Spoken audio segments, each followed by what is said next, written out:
flying high, you know how I feel.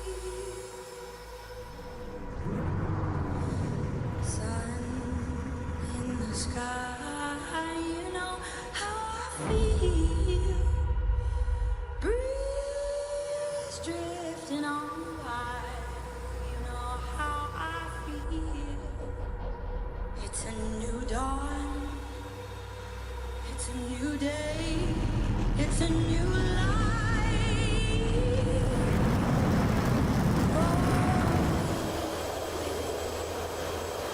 And I'm feeling good.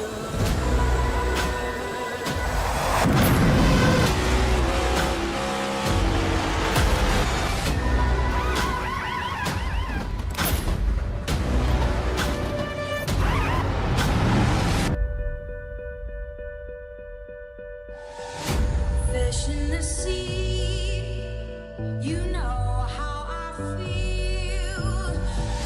River running free, you know how I feel.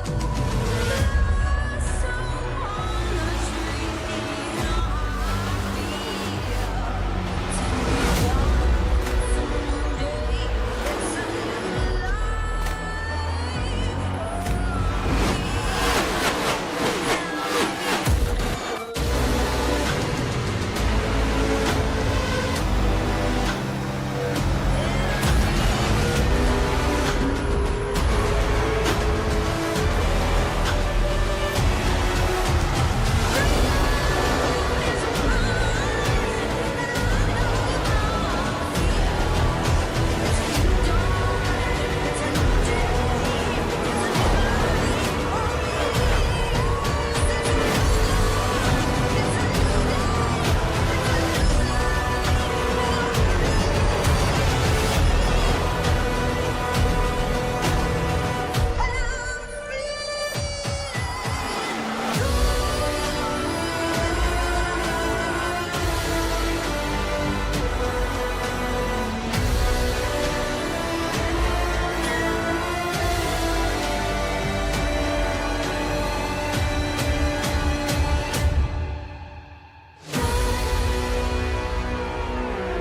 Well, after 3 races in the Lincoln Tech IndyCar Series here in the Goat Locker Summer Series, we are going to head to one of the most prestigious events in the IndyCar Series and on the circuit, and that is Long Beach, California.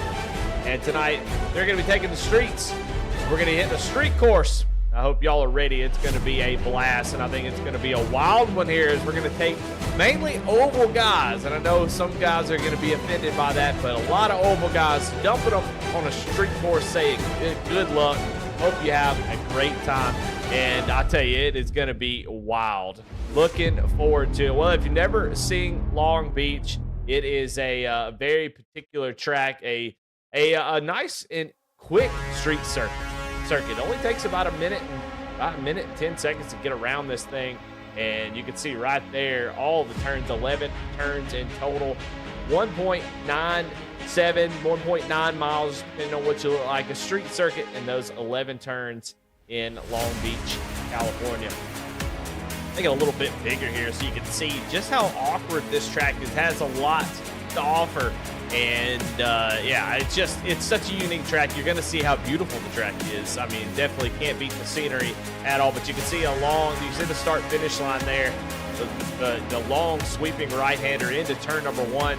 You go into a little right-hander into where you see the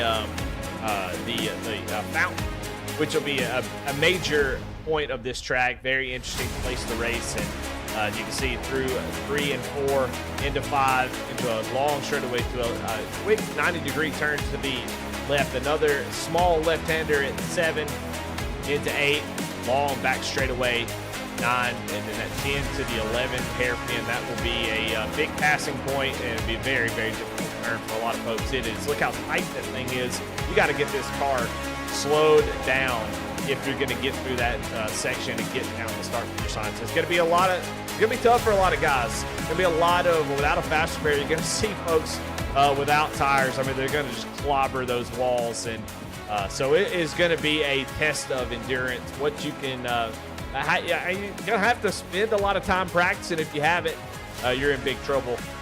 So seeing a lot of guys running a lot of laps, so that's a good sign. But it's going to be an interesting race. A lot of these guys have been out there working on their qualifying time, but what can they do as far as being able to race? It's going to be very difficult to navigate these passing zones to make it into the next turn, but also try to make these passes. And all the while, you have to worry about all the different things that are going on in the race. You must change tires. We'll take a look at the race analysis here. 27 laps. You must change a tire compound. There's 2 compounds. You have an alternate tire that's a little bit grippier. Then you have the primary tire, a little bit harder. It can go a little bit further. So it just really depends on when you want to take that tire. We'll take a look at that as they start the race. You can choose, I believe, to start on any compound that you want, but you must change to another compound during your pit stop. So they'll have to come down at some point. When will they decide to do that? That will be the question, and it should make for a very, very interesting race. You got 10 push to passes on the oval side, very different, but you do have the ability on those long straightaways to use a push to pass, give you a little bit of boost down the straightaway to help facilitate a pass if you need it. So going to be paying attention to how many times these guys use those push to passes, and we'll try to keep tabs of those as the race goes on. Couple minutes left in this session here, and we've got a few people on track, and we definitely want to see some guys as they make their qualifying run. So let's go ahead and jump in.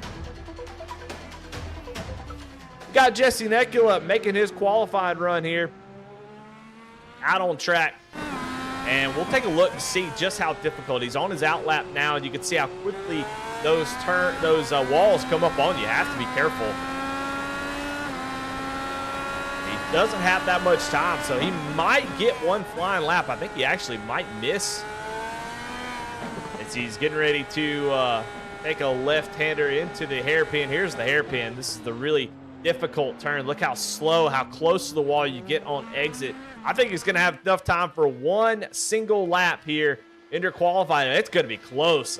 He's going to have to lay down a really fast lap if he's going to get this done. But it's a great opportunity for us to look at the track, and you can see how long this little straightaway is into this. And this is a very scary left-hander because you want to be really fast through here. Then they go through the fountain. You can see just how beautiful the scenery is here. But going to be a lot of carnage in that area, I would imagine. But street courses, very flat. They don't offer much as far as designed racetrack. Think about a Silverstone, a lot of tracks that have, nice, well-designed corners. These are street circuits. They're put together, lots of hairpins, lots of 90-degree turns. And then look how close that tire barrier comes up on you. You have to be careful. Jesse barely making it through there. Down the back straightaway into the right-hander here. You can see how gently he is. Oh, he's going to get a little bit loose there on exit as he rumbles over those rumble strips. Into the hairpin here. And slowly, got about 3 seconds to make it to the start-finish line. I don't think he's going to make it. We'll see if it gets a little bit of grace period. No, he does not. So Jesse Necula will have to start from the back. Almost made his time. But let's take a look at your grid, and this is your Big Fish Motorsports Big Fish Barbecue starting grid and the pole award, and that's going to go to Scott Rankin. He's had a fantastic season. He talks about how this is his jam. This is his type of racing, and he's shown it every single week. He's been really, really fast, and Nathan Graham also going to be right there behind him, just half a tenth difference. A little bit, yeah, about half a tenth difference than those two. They'll start on the front row. Row number 2 is going to be Ryan Pendleton, Brian Provo. Both those drivers have been very fast all season long. They're picking up right where they left off, starting in row number 2. In 3 is going to be Patrick Dravitt with Scott Phelps. In 7, Jason Potter with Mike Browning starting in 8th. And Mike, very surprised how well he did last week at Indy. We'll see if he can keep it together at this track and get another really good finish. At 9th, it's going to be Tyler Justice with Jacob Ellingson. Jacob did not sound very confident whenever I talked to him pre-race, so we'll see if he can get that going through the race. I think early in the race, just want to keep the tires on it and then try to get some laps in and get up to speed. We'll see how he fares here tonight. 11th is going to be Brandon Evans. Good to see him. He was struggling really bad in practice, but I know if anybody can overcome some bad practice and have good racing results, definitely Brandon. But we'll see what he can do. Charlie Harkle is going to start in 12th. Necula going to start in 13th. Cameron Weisenberg going to start in 14th. And 15th is going to be Trevor Trago. It looks like Jonathan Barker elected not to start the race. Well, I hope everybody is having a great night. It's a great Tuesday night. It's a great night to be racing. So glad to have y'all. I'm glad that y'all decided to take your night and be here with us. They come running through the track. They're going to get started here soon. We'll take a look at our cameras. We've got Patrick Dravitt, Nathan Graham, Brandon Evans, Jake Ellingson on cam tonight. We'll see how they all fare. Would definitely appreciate them using those cameras. Well, I think we're gonna take it easy, trying to get everything going here. It's gonna be difficult. We're having a pace laps, and you want to try to get everybody lined up for a restart or for the initial start. And so I think they're gonna try to take it very easy into the hairpin single file. You can see they're single file now, going to go into the hairpin, and they're going to line up 2 by 2 to start this race. We'll see how they manage to do that. But it's like, yeah, they're going to check up right here. I think they're going to wait, allow everybody the opportunity to get into their position. And then there it is. Green flag is out. Scott Rankin takes off.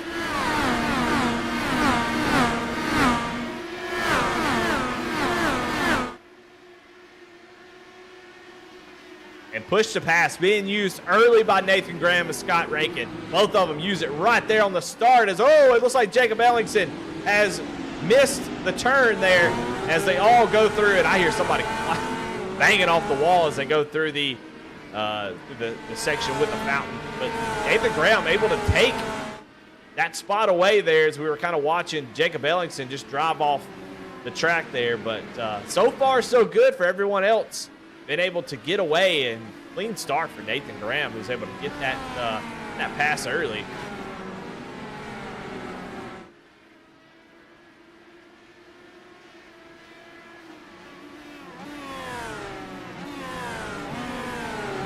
Take a look. It looks like Jesse Necula has had some sort of issue. He's back going, though, so no big deal there. Kevin Weisenberg already in pits. He's missing the front bumper, so it looks like he has had some sort of issue. We'll take a look real quick and see if we can find out maybe what happened to him.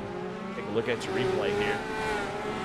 Oh, yeah, just missed the corner, locked him up right into the power barriers, and around he goes. So right now, though, Nathan Graham has about a 1.1 second lead over Scott Rankin as they go through the fountain again. Love that view. It's always really great. So we'll talk a little bit about tire compounds at the moment.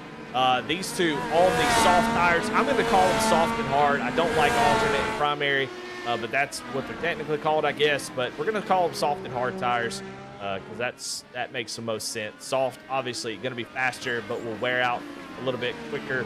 Hard, going to be a little bit harder tire.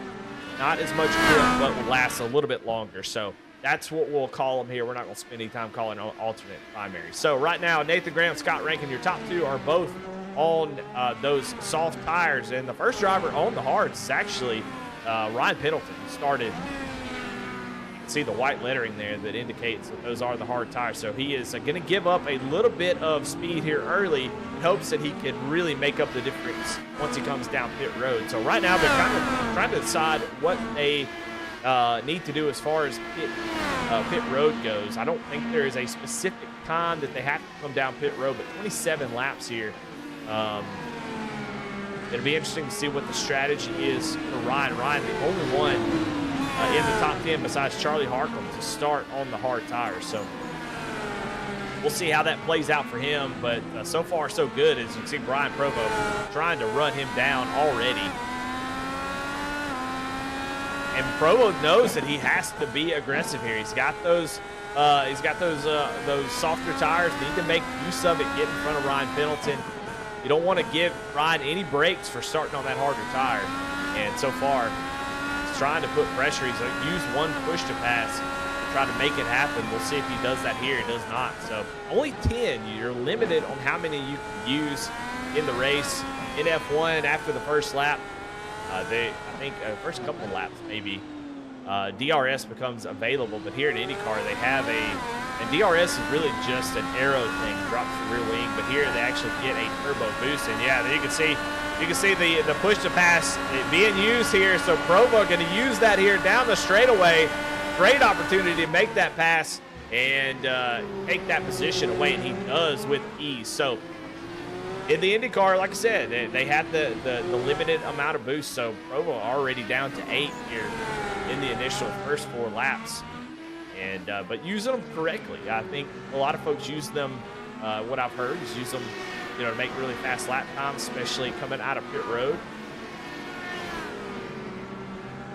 But right there, Provo using it for what it's intended for, make a pass.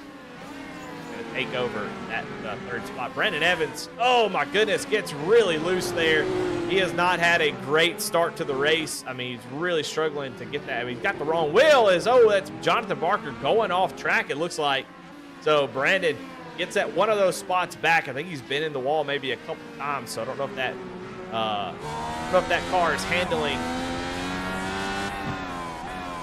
exactly the way he wants. You can see, golly, look how close you get to the wall. Very scary, but you have to do it.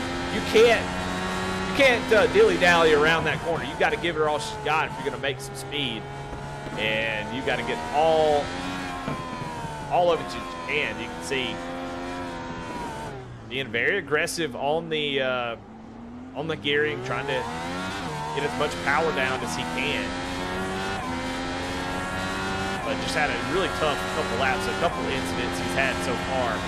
Let's see if we can't take a look real quick, see if we can't see what happened to Brandon here as he did make contact. That's not Brandon at all, I don't think. Oh yeah, it is.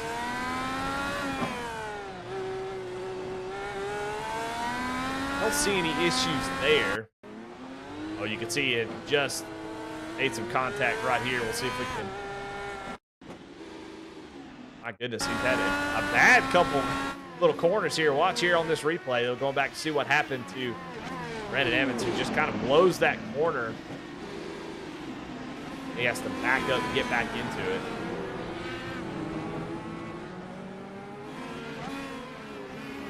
And I think he makes some contact right here as he's trying to get back going. Yeah, just hard on the brakes, trying to get that thing woed up. And everything going pretty swell though for him right now is Ryan Pendleton trying to keep toe with Brian Provo here. Pendleton on that different strategy. Interesting to see when he's going to pull the trigger. This race is going to go by pretty quickly. It's got the timing of about an hour. Or 2 hours, excuse me, but I don't think we're going to get any close to that in about a minute and 10 seconds a lap. These guys are going to fly right through this race, I believe. No cautions. We won't have any full course cautions unless there's like a track blocker, but I just don't think with everybody being spread out that we're going to see that. Got a pass here. Jesse Nekula been able to take over that 14th spot or 13th spot away from Jonathan Barker. Jesse, after that really tough start, locking it up, kind of gets things back going. As, man, looks like Ryan Pendleton has had some sort of issue.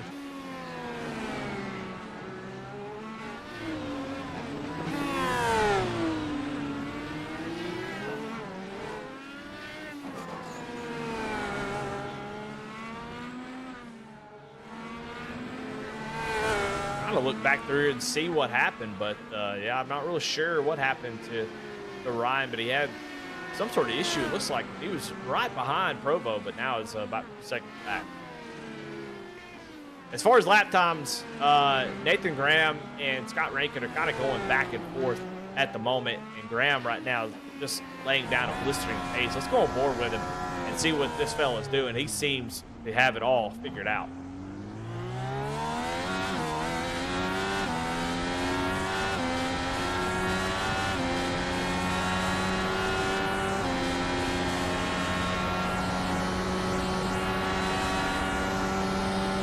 Complete focus, knowing you've got to nail every corner, gonna kind of give a little bit of love to those curves, and then you can see right here through the, keep wanting to call it a carousel, but it's the fountain. Just leans on those curves just a little bit, tries to cut the corner there, and look how close he gets to that right there. Golly, and he makes actually a little bit of contact with the wall. Love to see that. That's the bleeding edge these guys are driving on.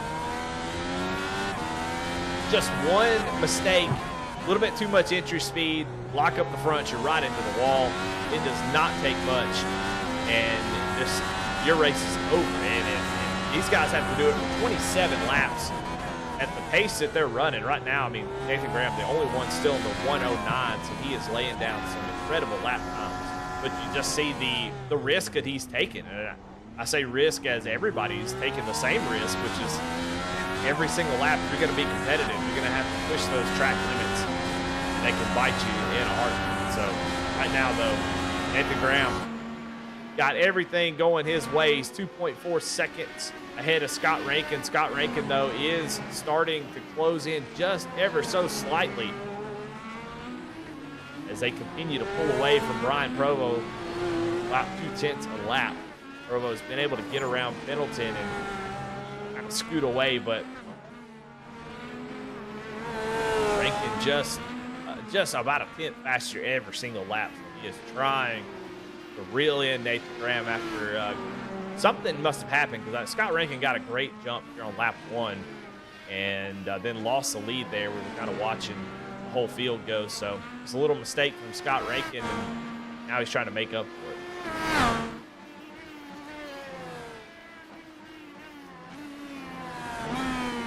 Scott got the first win of the season at Iowa on an oval, and I know, you know, if you're going to be an IndyCar driver, you can't just want to be good at ovals. You want to get a road course win too, and this is the premier. I mean, as far as road courses go, this is the one that you want to win. Obviously, the Indy 500, if you're in IndyCar, is the most prestigious race, maybe the most prestigious out of any racing series out there, but this track very much one that guys want to win at. You want to put the win in the column. So this will be a big one for anybody. Whoever wins tonight is going to be pretty proud of this one. Watch this, Scott Rankin. A little bit slower last lap. Nathan Graham still in the 109s. He's currently still the only driver that is putting down those type of lap times. A couple drivers that we need to be paying attention to. Jason Potter, who's up a spot from where he started. He is running pretty quick lap times. Patrick Dravik's been a little bit inconsistent here, so he is starting to close in just a little bit. That 153, you can see it, that blue Dallara, starting to close in ever so slightly here on Patrick Dravik.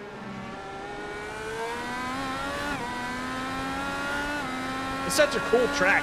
This track is kind of legendary. I believe they had this track built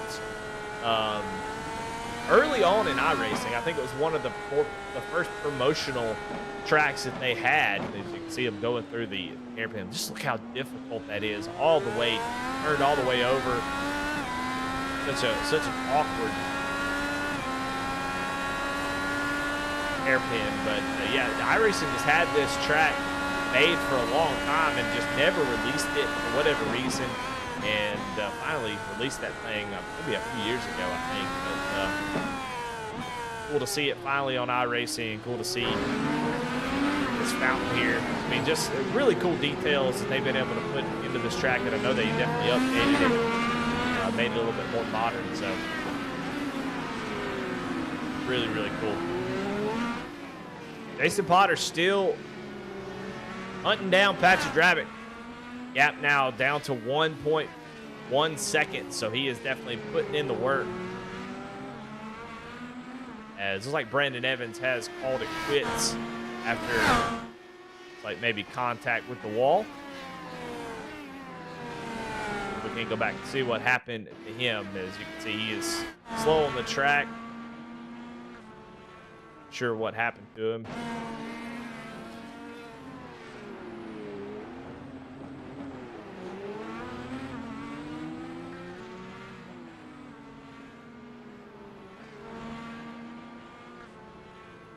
Not sure, but he is out of this thing, calling it quits.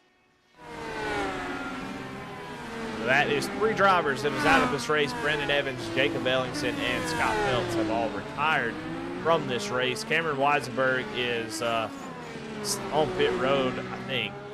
He is pretty much going to be out of this thing as well, as that car is pretty torn up. So 4 drivers already retired. That leaves 12 drivers left in this race, and right now Charlie Harkland looks like he has made contact with the wall.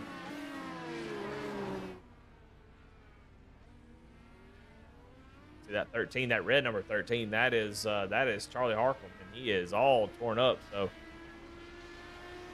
see if we can't go back and see real quick. Let's take a look, see if we can find out what happened to him. Oh yeah, he really ate it in the fountain, it looks like. Oh. Right before the fountain, just knocked that. You can see the front wing kind of hanging off of it. Take a look at it here, and this is what I was talking about. Just how quickly it can go wrong if you miss that apex. On board with Charlie Harkland here, you can see, oh man, somebody blew the corner right in front of him. He's probably looking at that, trying to make sure that he doesn't run into another driver. Missed the braking point.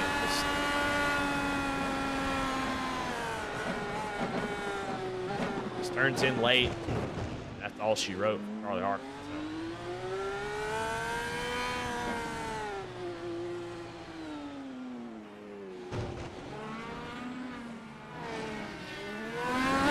Well, Nathan Graham has been able to extend his lead out to 4 seconds. And we're currently looking at Ryan Pendleton, who started on those hard tires. He is about 10 seconds off the lead, which is a little surprising. So I don't know if those tire compounds are just that much different. It's hard to say, but somebody on the track right in front. Not really sure who that was. Somebody on the that might have been Jonathan Barker, who yeah, that was him in the number 44, that red car. He has had a tough race. He has made multiple contact, but I tell you what, he has done a great job of keeping that car together. So it must have just been lockups and stuff that he's had issues with. Everything's still on that car. He has come down and made a pit stop. So he has already swapped. It doesn't look like he swapped compound, so he'll likely have to make another stop if he hasn't swapped his compound just yet. Tyler Justice on pit road, so he is making his stop for the race, it looks like. I don't see him having any kind of damage, so it looks like that's exactly what he's doing. So he's going to go over to the hard tires.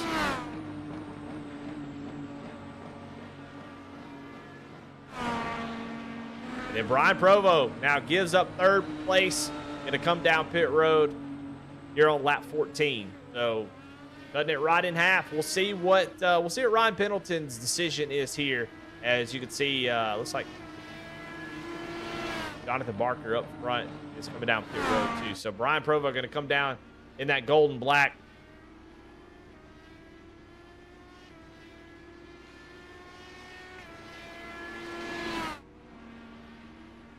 It stopped taking quite a while, as it looks like they are having to wait maybe a good amount of time. Maybe had some damage. I'm not sure. He had almost 14 seconds on pit road, which is a little bit slow. It's normally right around 9 seconds. So Brian Provo with a little bit of issue there on pit road. I don't know exactly what happened, but that's gonna hurt him. He's gonna lose a lot of time as he comes out of pit road here. He is made his swap over to hards.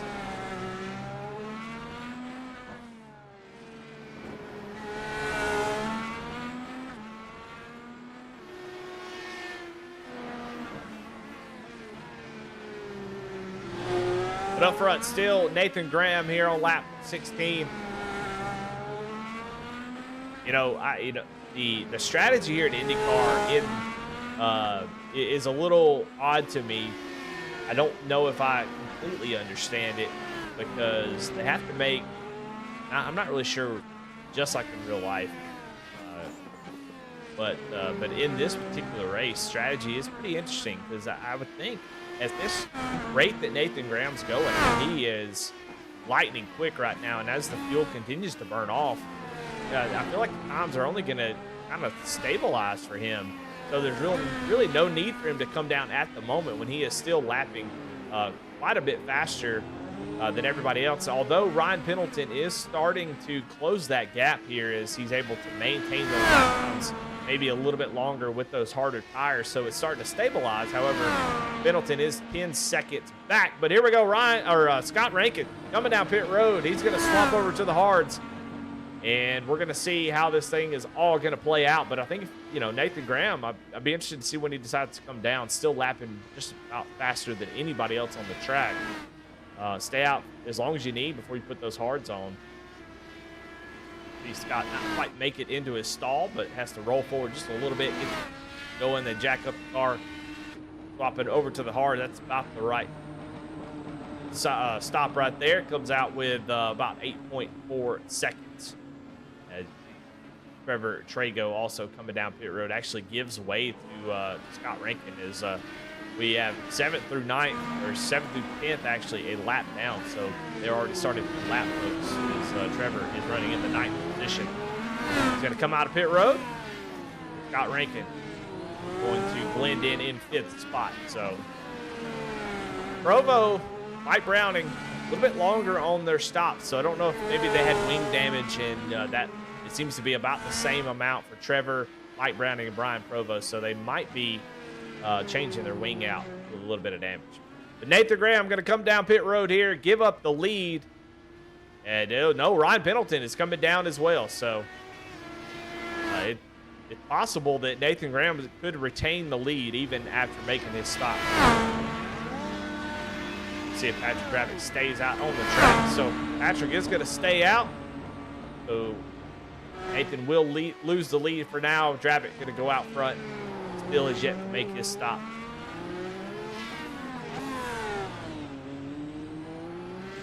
Been out on track for 18 laps.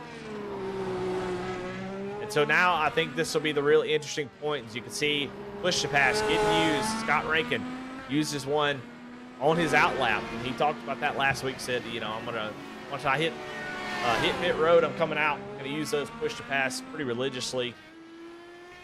Try to make up that ground. Now they're on the hard tires. Patrick Dravic still on those softs, waiting for him to come down pit road, likely just trying to lead a lap. If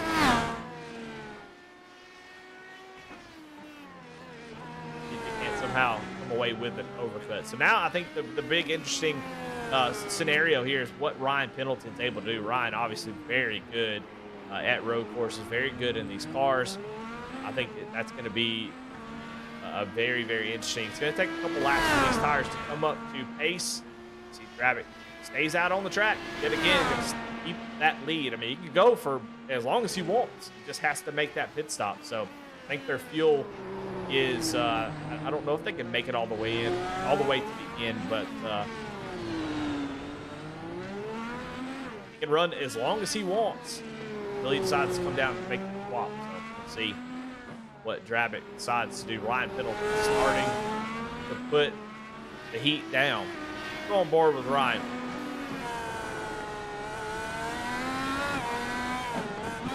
On board Pendleton is now he has got all the grip in the world. Got to give him a chance to get up to 10th.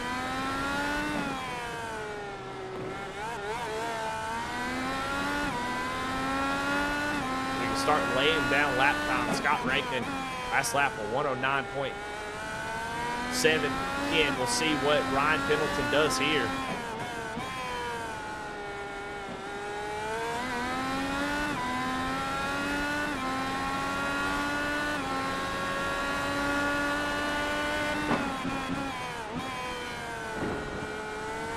See how well he's hitting those apexes. Almost perfect. Using as much track as he needs to. Agnew stop there in turn 11. Down the straightaway. We'll see what his lap time is. Using push to passes him and Scott Rankin. Both of them. Using them liberally now as Patrick Dravick gives up the lead, comes down pit road, makes his final stop of the race here on lap 20. 7 laps to go in this race, and Ryan is going to have to pick up the pace. And boy, has he. He is a second faster, almost a second faster than the two in front of him.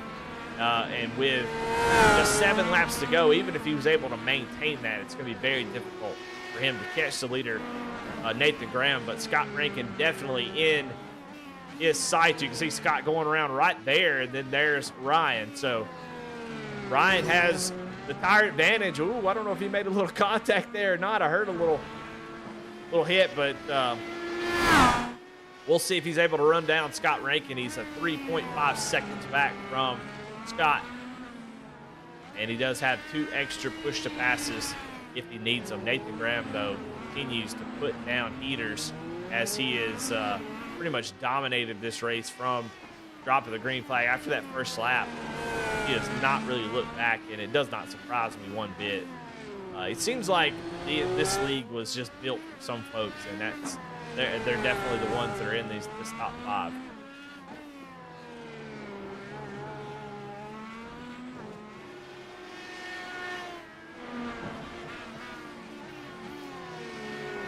Right now, the field pretty much spread out.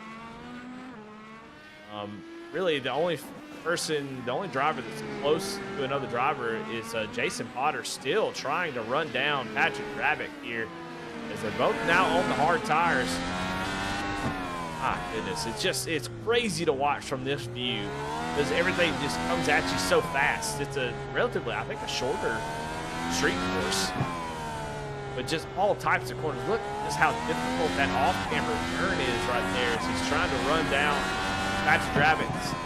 Still has 9 push to passes available. He is now within a second and a half of this 5th position. So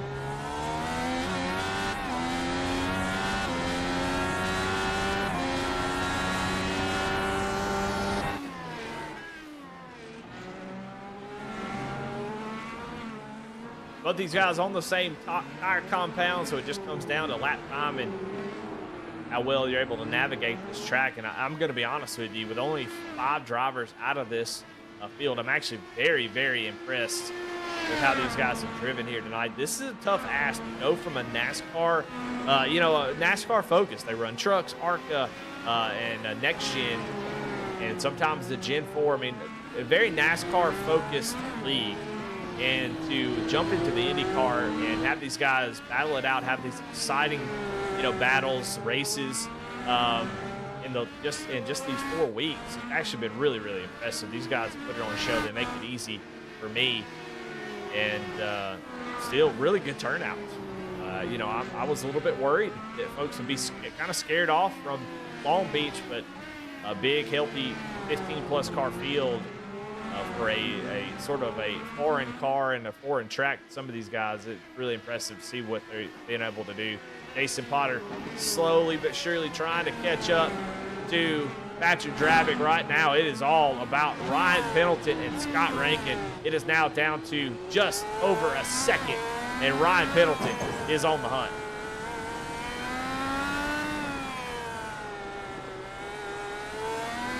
And for Ryan here, I think you're not going to catch, with only 5 laps to go, you're not going to catch Nathan Graham.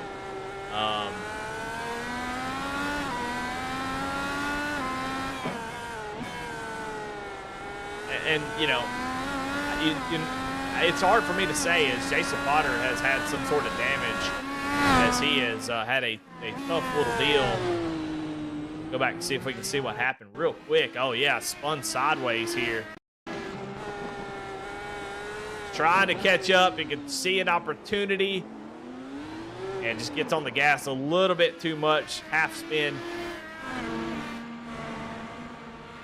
He gets back going, keeps that car. But, yeah, for Ryan, I mean, he's got to go. I want to say, hey, you've got the fresher tires. Just take it easy. Don't put your car into, a dangerous situation. But Scott Rankin is not going to be easy to pass.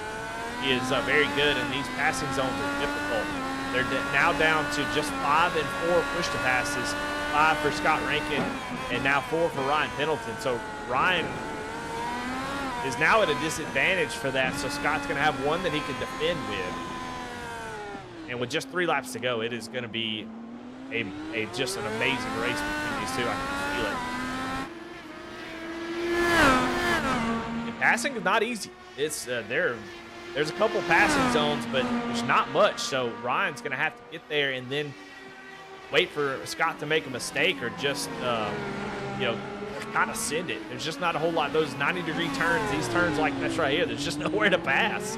Hey, where are you going to put the car? I mean, they can barely get one car through there.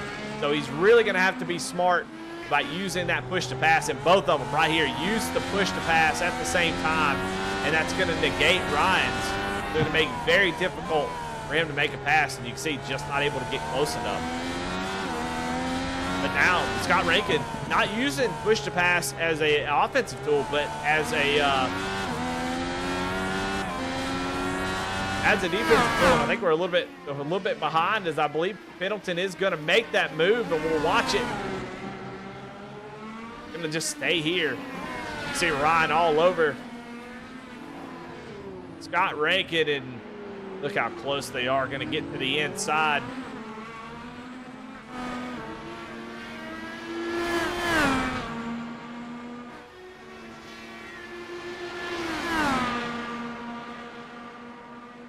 We're going to see the initial passes. You can see Scott Rankin darting. Oh, my goodness. And he kind of put Scott Rankin in the wall, and I wonder if Ryan didn't give that spot back. I think he did, yeah. So he put Scott Rankin in the wall and does the gentleman thing and gives him the spot back. We'll go back to live, as I did not want to miss that pass. So you can see what happened. I mean, great move there for Pendleton. He could have taken that spot. Felt like he bullied Scott Rankin just a little bit. As the leader of the series, sometimes you have to make those tough decisions. If you want folks to abide and race a certain way, you are the gold standard. And I think that's why Ryan is the guy in charge here, as he make that decision. I'm going to give that spot back. I didn't earn it the correct way, and now I got to go earn it the right way. And that's what you want out of your leader. So Ryan Pendleton going to give that spot back now with 2 push to passes and just a lap and a half left to go, maybe less now. He's going to need a lot to make this work.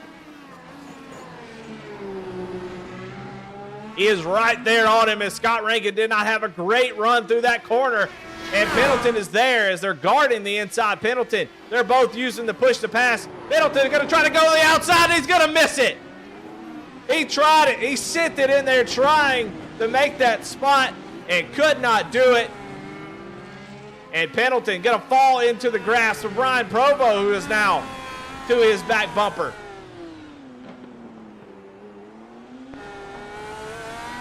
And I want to say Nathan Graham on the final lap, as he is 10 seconds ahead.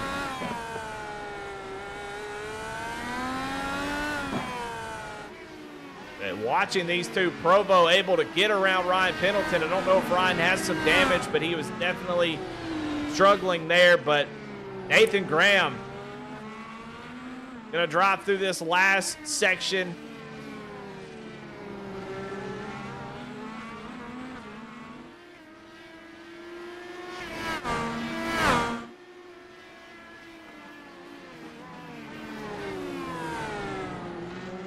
Just a couple more turns left to go. Nathan Graham, 10.5-second lead through the final turn in number 11. He's going to take that Cruising Classic 0-5, crossing the start-finish line. Nathan Graham takes the win here at Long Beach.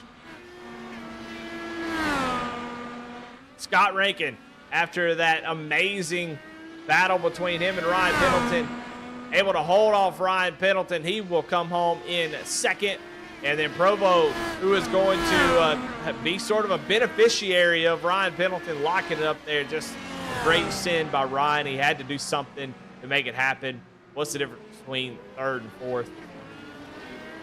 He's going to come home in fourth. Ryan Pendleton, Provo in third. Patrick Drabick.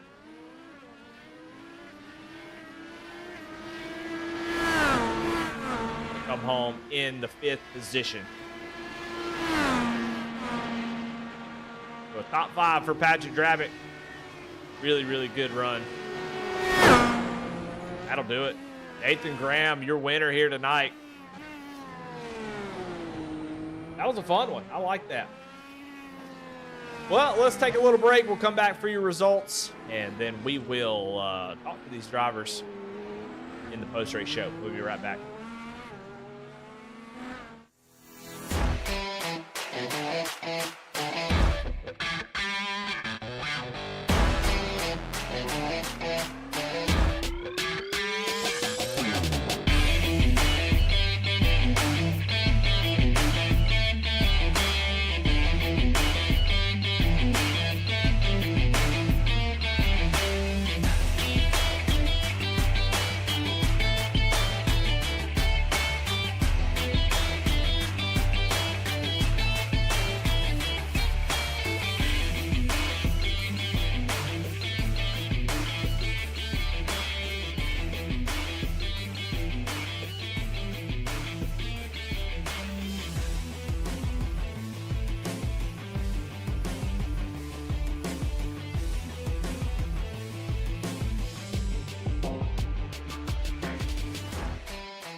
All right, we're back. Let's take a look at the results here tonight. See where everybody finished.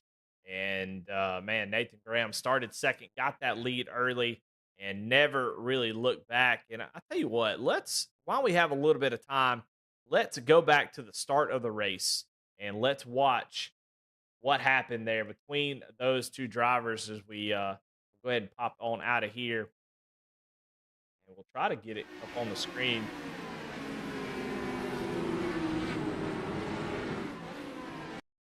Kind of go back and see because Scott Rankin definitely had a great start here. Let's go on board with Nathan Graham here as he gets just maybe better through the gears. I'll have to ask. I don't know if maybe a Scott Rankin jumped the start. I don't know, but that's how the pass happened. And that's how Nathan Graham got the lead. And man, he never looked back as they go through the fountain here. But so that's how it happened. And that's how Nathan Graham got the lead, and he never looked back. Scott Rankin, 11 and 3/10 seconds back from him in second. Brian Provo comes home in third. You got Ryan Pendleton in fourth with a great move there, try to get that second position, but it ends up costing him a podium position. He'll finish in fourth. Patrick Drabick in fifth. Jason Potter in sixth. Mike Browning in seventh. Eighth is going to be Tyler Justice. And ninth is Trevor Trago and Jesse Nekula with a top 10. And then all the drivers after this had just a tough races, and that's part of it. When you're learning, it can be very difficult. And Barker able to stick it out, come home in the 11th position. Charlie Harcum in 12th. Brendan Evans in 13th. You can see just how many laps down these guys were. Jacob Ellingson in 14th. Scott Phelps 15th. And Cameron Weisenberg in 16th. So just a tough track with no fast repair to jump in there and say, okay, I'm gonna, we're gonna no fast repair and we're gonna jump on a street circus. Makes it pretty dang difficult. So, well, we'll get some interviews in just a moment as we wait on everybody to get into the waiting room, and then we'll jump in there and talk to them and see what they thought about this race. Thought it was a pretty good one.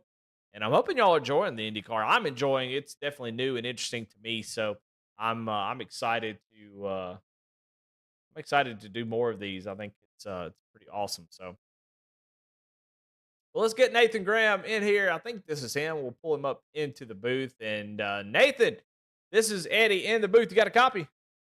Yeah, it's good copy. How you doing, Eddie?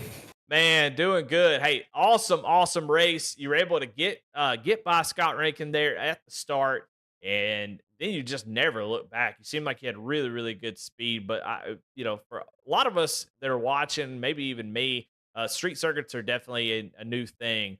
Talk about how difficult it is to run fast lap times on the bleeding edge of just calamity.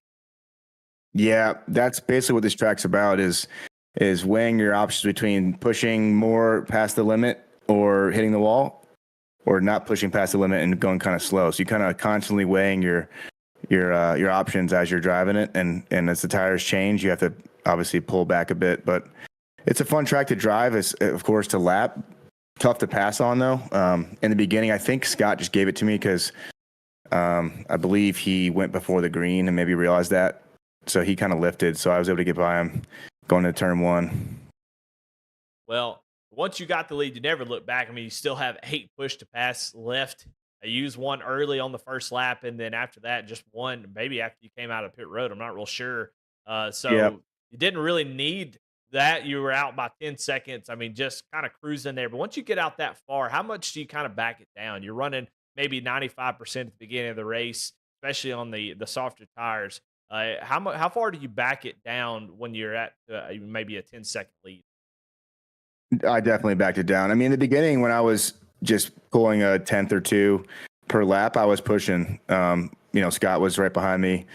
It was growing slowly, and so I kept pushing comfortably. Nothing like too crazy, and then once I pitted and I came out, I think 6 seconds ahead. I went into maybe more 80% mode where I just want to make sure I didn't put in the wall.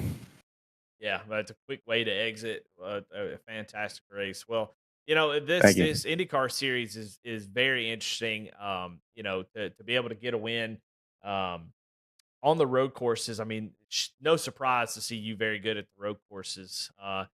Going back and forth like this. Now you kind of look for maybe an oval win. What do you need to do to maybe get a win on? Oh, I know I'm kind of taking the air out of the sails for no reason. I don't. This is a terrible broadcast question, but you Oh, got the not at win all. on. No. You got the win at the road course. How do you turn up the heat and try to go out there and get one on the oval side?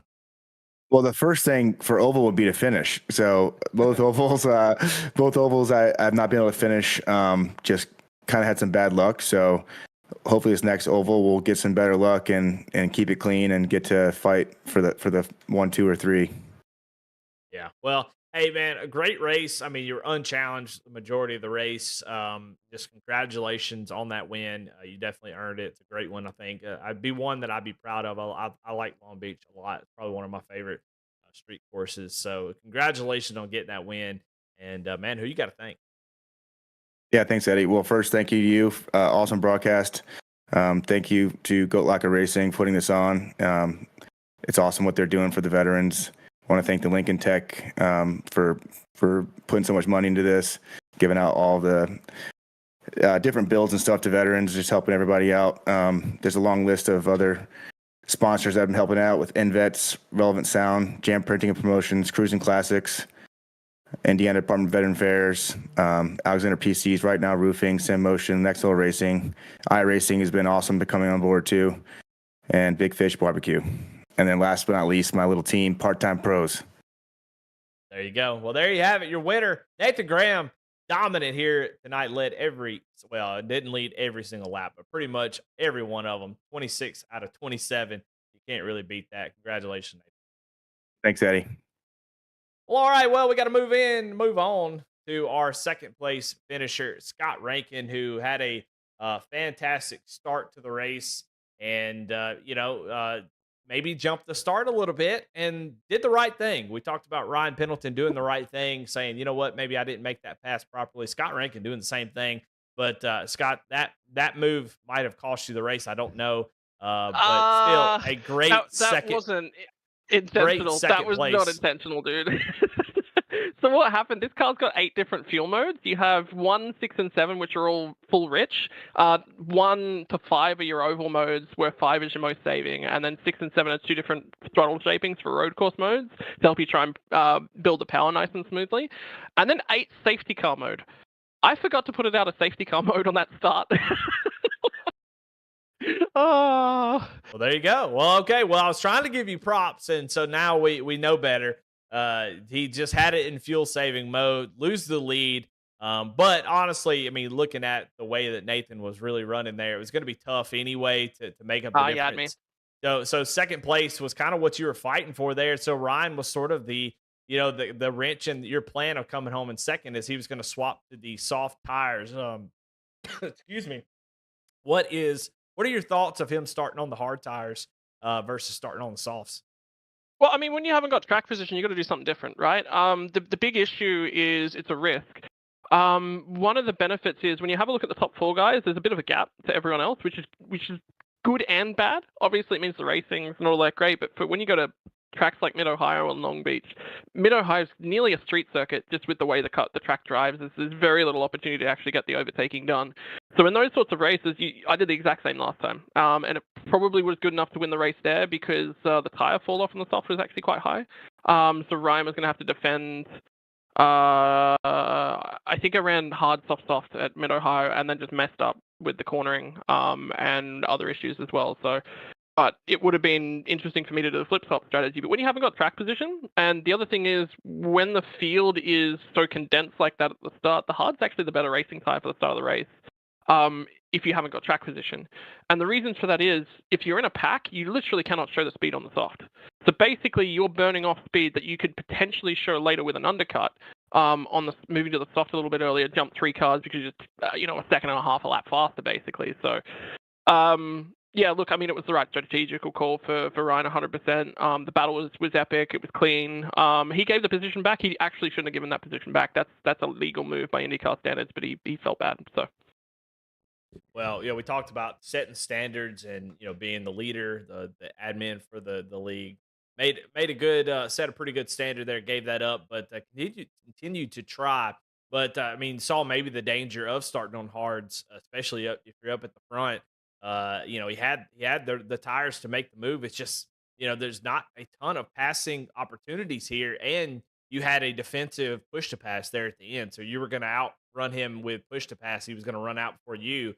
So you're using him defensively, and it was just going to be very, very difficult. So, but you did a great job holding him off. He gave that position back, still wasn't able to get to you. He ends up locking it up, and then you were kind of in the clear and come home with a second place. So, pretty good race there. Interesting strategy. How you feel about Long Beach? You like the track? Seems like a really cool one. No. No, set this place on fire. Well, there you go. Well, hey, look, really great race. You've already got the win on the season and a great second place here. You've been pretty stout all season long. You said this is my car, and it's showing. So, congratulations on the second place finish. Who you got to thank? Yeah, man, I want to say a big shout out to the Indy Autosports guys. Even though I'm not officially with their team anymore, it's been so much fun actually jumping across and racing with Mike Browning. I've missed it quite a lot. Same to all the Goat Locker guys. I miss racing Ryan. I miss trash talking with Ellingson. That is the highlight of my week. So anytime I get the opportunity to do that is always big.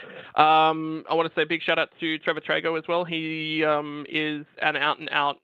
You'll see it when we get to the ovals. I mean, he's I think 5K now on the ovals as well. So he's an out and out NASCAR guy who dabbles a little bit in Indy, but he elected to come run the road courses, have some fun, learn a new car. So I want to say a big shout out to him, and then all the rest of the guys over at Montagoons. Big shout out to anyone who's dealing with autism or an autistic person in their life. Big diagnosis for me recently, and it's changed my life quite dramatically. So yeah. And then to my personal sponsors, Neuropower and Maconi Setup Shop. Can't say enough about those guys as well. Maconi's been so nice to me over there at the team and looking after us. So I can't say big enough thank you to him. All right. There you have it. Second place finisher, Scott Rankin here tonight at Long Beach. And then we had somebody that snuck into the top 3. Brian Provo. What a pedestrian race for you, man. I expected way more. But I tell you, Nathan Graham had this place covered. and you were kind of hanging back there. Ryan was able to you were able to get around Ryan there early in that race. He puts on the softs and kind of drives away, if I'm remembering correctly. And then there at the end, able to take advantage of Ryan locking him up, trying to get around Scott Rankin, able to get that third place. But this track sometimes a lot like maybe you would think of Daytona Talladega, just all about survival, and you absolutely did that. Though you did come down and have about a 14-second stop. Did you have wing damage? You have to get it replaced? Yeah, back when probably I think it was after or going into after the lap one after the start, just went in a little bit too fast, trying to pass Ryan the first time and barely tapped the right side of the front wing, and it just caused enough to where I didn't have full cornering, a little bit less downforce, and then whenever I went, I knew I would have to probably take some damage repair, so I was trying to make that stint at least a little recoverable in that first one. So that's why I pitted a little earlier. Yeah, and then I was just kind of in a little survival mode, just trying to make it to the end. I knew with that extra 5 seconds, I wasn't probably going to be around Ryan or Scott whenever they had a pit. So it is what it is, but lucked out. Unfortunate for Ryan, but that's how Long Beach is. It's not easy. Yeah, I mean, it would have been really cool to go 1-2 Indy and Long Beach, but I mean, talk a little bit about street courses, and even me, I'm asking things that I want to know when you go to a purposefully, built um, uh, road course, which we'll go to Road America in a couple weeks, and then of course Laguna Seca. Those are purposeful, they're built to race on. These are just kind of they threw some walls up on some city streets. What challenges, what differences does a street course bring? How do you attack it differently than a track that's made to be raced on? I mean, yeah, I mean, the first one, like you said, like the walls are really tight. Like you don't have those runoffs to where if you do accidentally go a little too wide on an exit or, jam yourself on an entry, it's a little forgiving on a true road course. But on a street course, usually those walls they're not forgiving and they don't move when you hit them. So that's definitely the biggest part. And the other one, it's hard to tell, but I'm sure you saw like a lot of the bouncing. It's a lot of like off canter, a lot of turns. So it's really figuring out when to brake, when to get off the brake, when to start to put the throttle down. Like that's probably the hardest one to learn on the street courses, and just kind of coasting around the corners and knowing when to hit that gas is where those guys that are really separate from being super fast and kind of just cruising around. Yeah, and it's a lot of awkward turns too. There's some tracks that have legendary awkward turns. I mean, the corkscrew comes to mind, but that's just a fun corner. But turn 11, I mean, how fun is turn 11? You're basically just trying to sling the front end around on the exit. Then you've got just all types of corners, 90-degree lefts, 90-degree rights. You've got, the fountain, just trying, these sweep off camber turns, like you said, and just all kinds of different corner types here. I mean, it's just a very interesting race. It's not for good, not really racy, but it just feels like it puts you in a position where you're just fighting for your life. You're just hoping that you can kind of ride on that edge and not end up in the wall. But man, you did that, and you had a great race. You were able to recover from that wing damage and then come home in third. That's a pretty solid race, I would say. Be able to put something like that together and not letting it kind of ruin your race. So congratulations to you there. Got the win last week at Indy. Come home third at Long Beach. That's a pretty good couple weeks. Looking forward to the next track. You got Gateway, Road America. How are we feeling about those?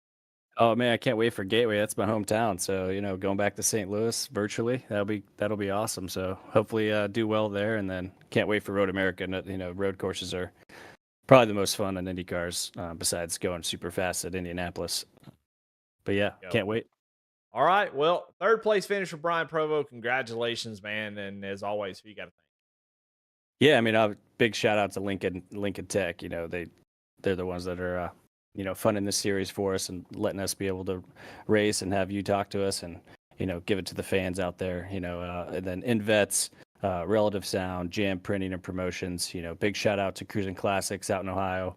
The big shout out to the Veterans for Life Foundation, working to get those housing for veterans right now, roofing, and then obviously Big Fish Barbecue for sponsoring all the pole awards for this summer series.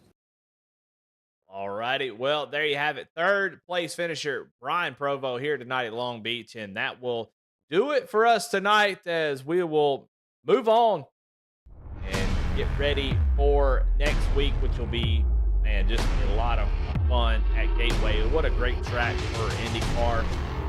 It will definitely test these guys' ability to run at a smaller oval, one that's a little flatter.